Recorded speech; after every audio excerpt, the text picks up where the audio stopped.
आइए बच्चों, हम लोग देखते हैं पाठ 18 स्थिर विद्युत। ये देखिए विद्युत है क्या।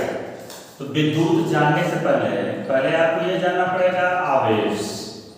अच्छा, आप ये देखिए, जब कभी कभी हम दो वस्तुओं को आपस में रगड़ते हैं और सीधा उदाहरण ले लीजिए कि जैसे एक आप जो स्केल होती है उस स्केल को ले लीजिए, रूलर का इस्तेमाल करते हैं और उसको अपने बालों पे रगड़िए और बालों पे रगड़ने के बाद उसको या कंघा ले लीजिए, कंघे को बाल में करिए, फिर उसको कंघे को या स्केल को बालों में रगड़ने के बाद जब हम उसको कागज के छोटे छोटे टुकड़ों के पास ले जाते हैं तो कागज के छोटे छोटे टुकड़े या धूल के छोटे जो कण होते हैं आकर के उसमें चिपक जाते हैं।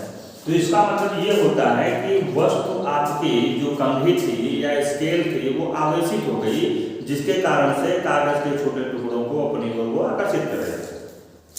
जैसे एबोनाइट की आप जो है एक रेशम की छड़ ले लीजिए, कांच की छड़ ले लीजिए और उसको रेशम के टुकड़े पर रगड़िए, तो होगा क्या, कांच के छड़ को जब रेशम के टुकड़े पर रगड़ेंगे तो कांच की छड़ से इलेक्ट्रॉन निकल करके रेशम के टुकड़े पर चले जाएंगे, तो आपकी जो कांच की छड़ होगी वह धनावेशित हो जाएगी और रेशम का जो टुकड़ा होगा कपड़े का वह ऋणावेशित हो जाएगा। तो इन्हीं आवेशों के कारण ही यही आवेश होता है, इसी को बोलते हैं आवेश।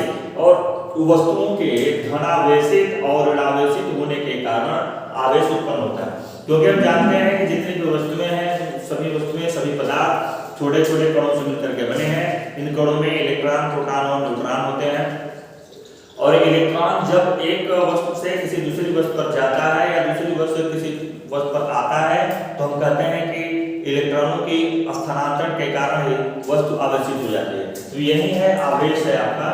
और आवेश के प्रवाह को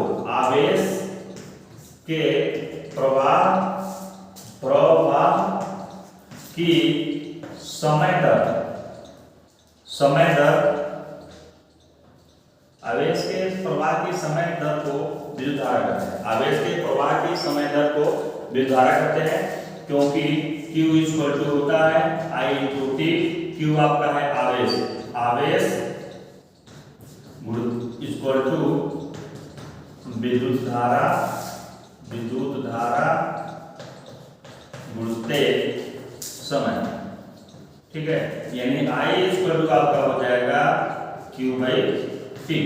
और I का जो विद्युत धारा है, विद्युत धारा है, इसका जो मात्रक है, इसका मात्रक एम्पियर होता है, एम्पियर। और जो आवेश है, आवेश का मात्रक कूलाम होता है, इसका मात्रक होगा कूलाम, इसका मात्रक कूलाम होता है, कूलाम, ठीक है। तो ये है आपका आवेश जो वस्तुओं के घर्षण के कारण, रगड़ने के कारण उत्पन्न होता है। और जो आवेश जो उत्पन्न हुआ, तो जैसे समान आवेश मतलब कि अगर दोनों धन और धन ही हो, ठीक है, और या तो ऋण और ऋण ही हो, और विपरीत आवेश अगर आपके एक धन हो दूसरा का ऋण हो तो समान आवेश एक दूसरे को प्रतिकर्षित करते हैं, मतलब कि धक्का देते हैं, हटाते हैं, प्रतिकर्षित करते हैं। और जो विपरीत आवेश होते हैं एक दूसरे को आकर्षित करते हैं, ठीक है। तो ये है आवेश जिसके बारे में जाना। और आवेश दो प्रकार का होता है, धन आवेश और ऋण आवेश, ठीक है। तो जो अनावेशित वस्तु होती है जिसमें आवेश नहीं होता, आवेश दो प्रकार का हुआ, धन और ऋण।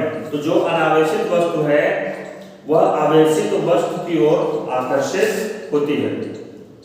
और घर्षण द्वारा दो वस्तुओं में समान परिमाण के विपरीत आवेश उत्पन्न होते हैं। घर्षण द्वारा दो वस्तुओं में समान परिमाण के विपरीत आवेश उत्पन्न होते हैं।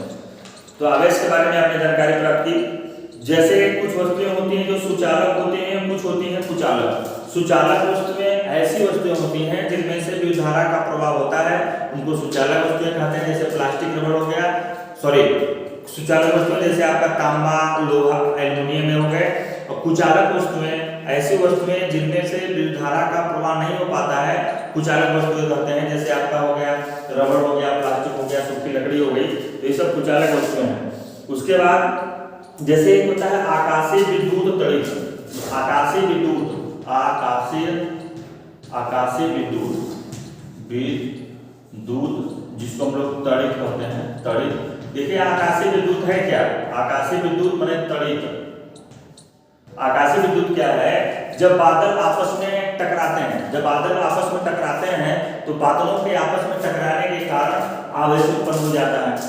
और चूंकि बादल के नीचे नमी होती है जिसके कारण से जो वायु होती है वो सुचालक हो जाती है और बादलों के टकराने से जो आवेश उत्पन्न होता है उस नमी के कारण पृथ्वी तक आ जाता है।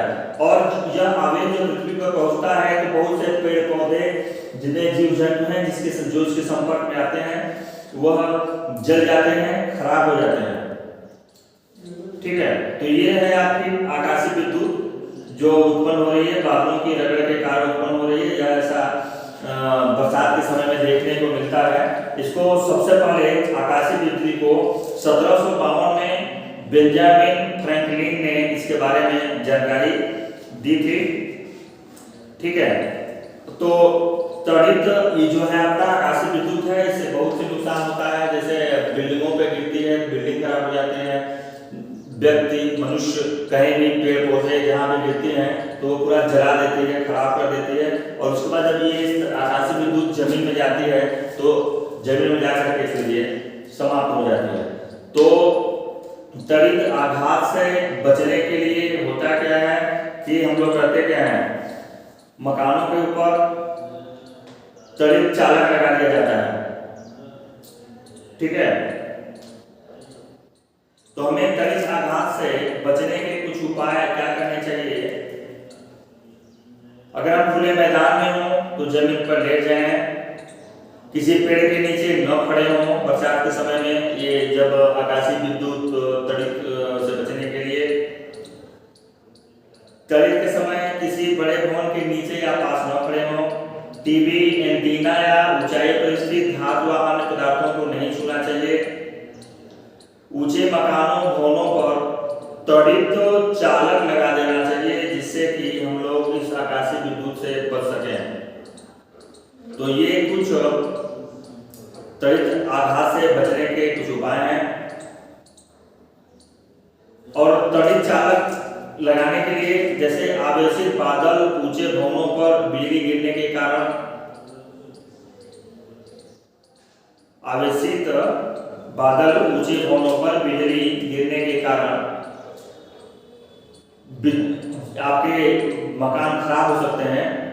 तो इन ऊंचे भवनों पर जो सुचालक, जैसे मान लीजिए तांबा का तार है, एक तड़ित चालक लगा दीजिए, उसको फिर जमीन में लाके उसका संपर्क कर दीजिए। तो अगर कोई भी उसमें बिजली के गिरने की संभावना होगी तो वो पृथ्वी में सीधे चला जाएगा और भवनों की तरह से सुरक्षा हो जाएगी।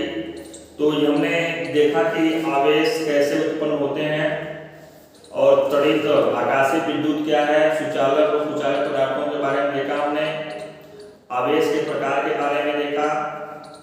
जैसे कांच की छड़ को रेशम के कपड़े पर रगड़ते हैं तो कांच की छड़ धनावेशित, रेशम का कपड़ा ऋणावेशित। एबोनाइट को ऊनी कपड़े पर रगड़ें, ऊनी कपड़ा धनावेशित और एबोनाइट की छड़ ऋणावेशित। प्लास्टिक को ऊनी कपड़े पर रगड़ें तो ऊनी कपड़ा आपका जो है धनावेशित और प्लास्टिक जो है वह ऋणावेशित हो जाती है। इस तरह से हमने स्थिर विद्युत का जो चैप्टर है, जितने टॉपिक हैं उसके बारे में हमने जानकारी प्राप्त की। इसका जो क्वेश्चन है आपको भेज दिया जाएगा और आप अपनी कॉपी में इसका नोट्स बना लेंगे, इसको आप देख लें। धन्यवाद। विद्युत के बारे में भी आपको बता दिया। ठीक है, ओके।